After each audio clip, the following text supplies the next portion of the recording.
Grand Risings YouTube family. Hope this video finds you well, wherever you are, whatever you're doing. All right, so I got a few things I want to touch on here. A few topics, but kind of like an overarching topic. You guys hear those cicadas? They're so loud. My goodness. See if I can find a quieter spot. Okay, so this is going to be about relationships, celibacy, of course, semen retention, and of course, being a chosen one, as it were. And I want to get into a little bit of detail about what that means, and I'll continue to do so on this channel. I've noticed that this is basically something that seems to be trending, actually, at this point, which is great. It's a good thing. But also, I just want to make it clear that, you know, like anytime something's trending, people are going to want to jump on the bandwagon, and a lot of people do things merely for clout, for attention, money, whatever. And just to make it very clear, you guys, like I have not made a penny. So I got something stuck on my foot here. I have not made a penny doing any of this, okay? In fact, quite the contrary. I've sacrificed a lot to speak on these matters. I've lost money, actually. I've had entire platforms online shut down for speaking on certain things. Platforms that I had just recently monetized. And so I've literally lost money coming out and speaking on these things. That's how much I care. Just, you know, it's like I do this because I care. And that's a true sign of a chosen one, you guys. Is chosen ones love God and love truth more than they love the world. And it's not an act. It's not like something that you say to sound cool. Like, it's legit, and you know it's legit. And you're the only one that can really know, you know, deep down in the core of your being. You know, you always know whether or not what you're doing is legit or not, right? There's a part of you that knows. A lot of people have figured out all sorts of ways to basically silence that voice of truth within them because they want to continue acting out in ways that are unrighteous. So, you guys, that's not for us. We've been there, we've done that, right? And that's how we learned.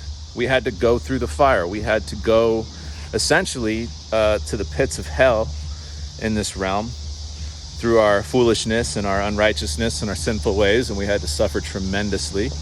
And that's part of how we are able to stay so convicted in our faith now, because as soon as you give your life over to God the Father, and especially when you start to overcome the lower nature through practices like semen retention,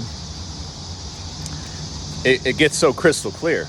You know, there's really no looking back at this point, because the two different ways of life are so extreme. You know, the grass is very much so greener on this side of things, you guys. So, and I've talked about this in another video, how things get trippy, man. Like literally, it's like your vision. I mean, the colors are brighter. I mean, it's just like every time I'm out in nature, I'm walking around, I'm just like, man, everything's so bright and vivid and real and beautiful, but also hideous. You know, I'm in the city and I'm like, this is hideous. You know, I get out in nature and I'm like, this is spectacular. I mean, the extreme is huge.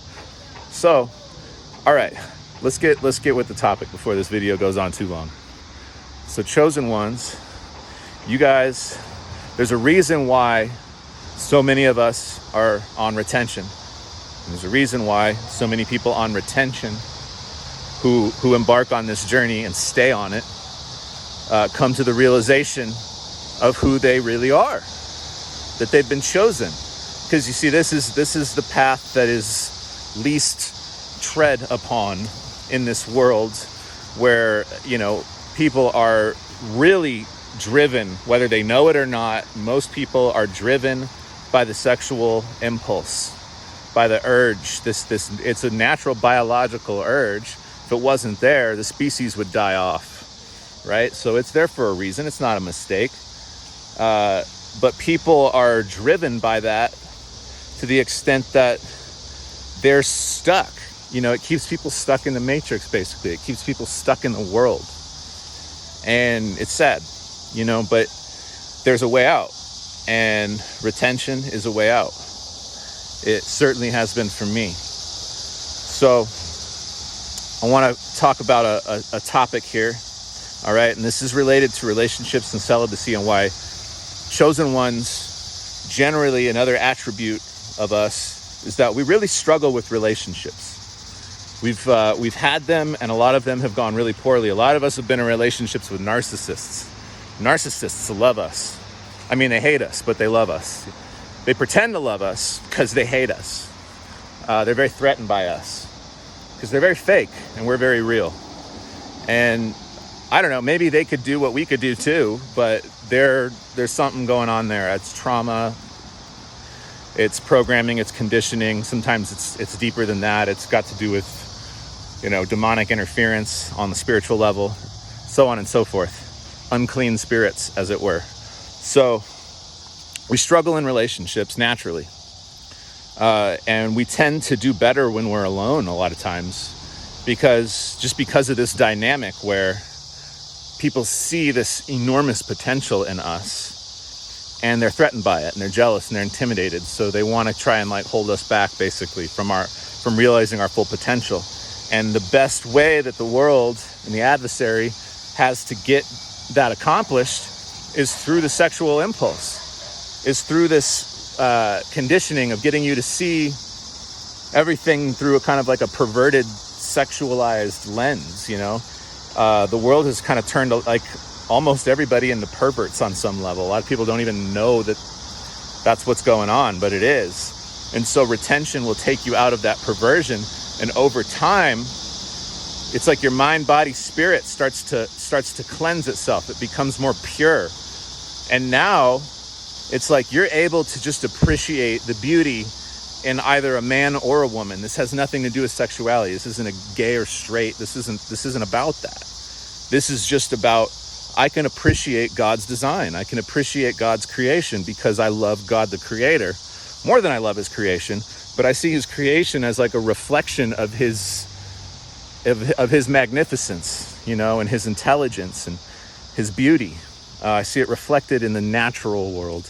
I see it reflected in people who are living in accordance with his will and respecting their physical temple, right? So there's this saying, cleanliness is close to godliness. Couldn't be more true. So cleanliness means cleanliness of mind, so clean thoughts, pure thoughts. Cleanliness of the heart, which means pure intentions, love, compassion, forgiveness.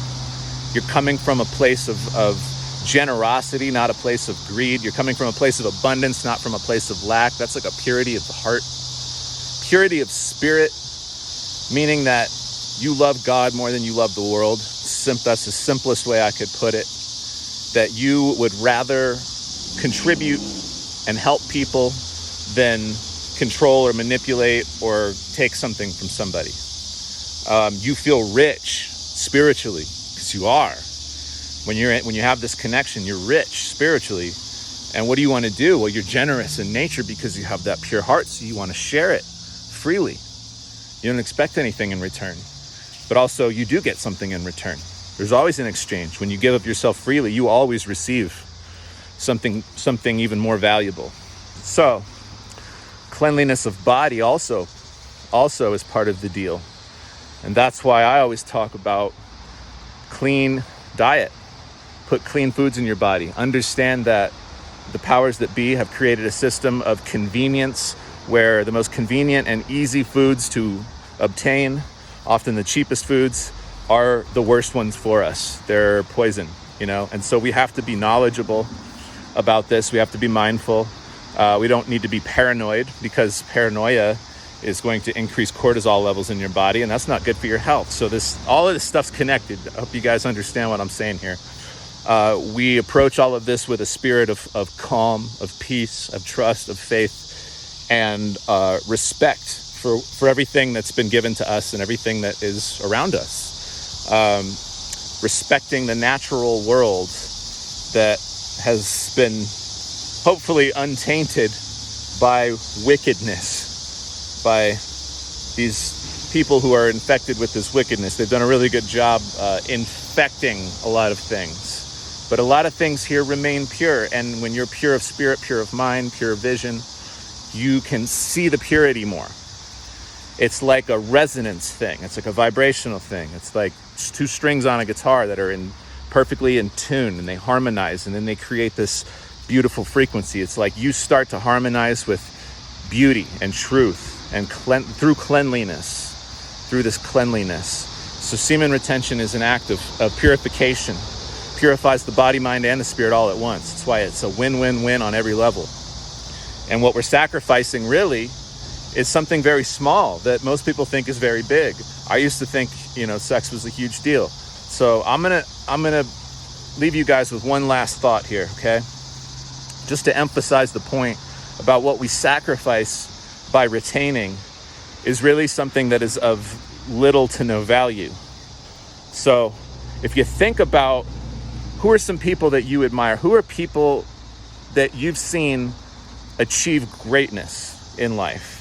And I'll just name off a few people that I've seen achieve greatness in various domains, okay? Let's say somebody like Muhammad Ali, all right? Let's say somebody like Michael Jordan or Kobe Bryant. Let's say somebody like Malcolm X. Let's say somebody like Jordan Peterson, maybe. It's just my opinion. You don't have to like any of these people, but I do. Musically, let's say somebody like John Coltrane, Miles Davis, James Brown, Bob Marley, okay? Just to name a few. Have you ever heard any single one of these people attribute their success to the amount of sex that they've had? Or how good the sex was? Or how many times they got one off in a day? Have you ever heard a man of greatness, a man of stature, a man worthy of respect, have you ever heard them attribute their greatness to how many times they got off?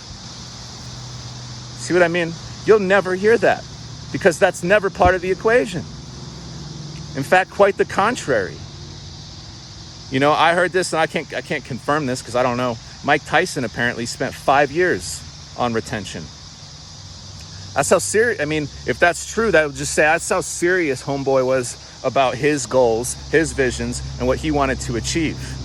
And whether you like the guy or not, you can't argue with what he was able to do in the ring, all right? Proof's in the pudding. So, the sacrifice you're making actually is small. It might seem big, especially if you're new to this. You might experience a little bit of FOMO, fear of missing out. Man, I don't know. Everybody's getting laid. What's this girl doing? What's this girl doing? Nah, man. Look, you're better off on your own. When you're a chosen one, you're better off on your own. If you can't have a woman by your side that is as deeply in the faith as you are, that is clean in mind, body, and spirit, then you're better off alone. Straight up. I sure am. I've always had a struggle with relationship addiction. I go from one relationship to the next, hardly ever alone, doing everything for the nookie. And it left me empty-handed and broken in spirit. So not until I've committed myself to God, not until I've abstained for a long period of time, have I been able to experience this transformation, this purification that's going on. And so, there's no looking back. So if you resonate as being chosen, your solitude, your isolation, your celibacy, whatever this is, all positive. It's all a gift. It's all a beautiful thing. And all we have to do is be patient, because as we continue to expand our spiritual power through these practices, our ability to attract what we need increases. And so all we have to do is trust in that and let what comes come and let what leaves leave, because that's part of it too, right? You cannot gain new things without losing something. It's always these exchanges we make in life. It's a matter of making wise exchanges that are worth it, right? I'm not about to go pay $25 to see some stupid Hollywood movie. Why? Because that $25 could buy me some really high quality fruit that's not going to manipulate my emotions, to put me in a lower vibrational state and have me staring at a screen with artificial light that messes with my circadian rhythm. I'm not going to pay money for that. Give me some fruit, baby. Shouldn't have to pay for that anyways, but hey, it is what it is. All right, that's enough from me. Signing out. Peace and love.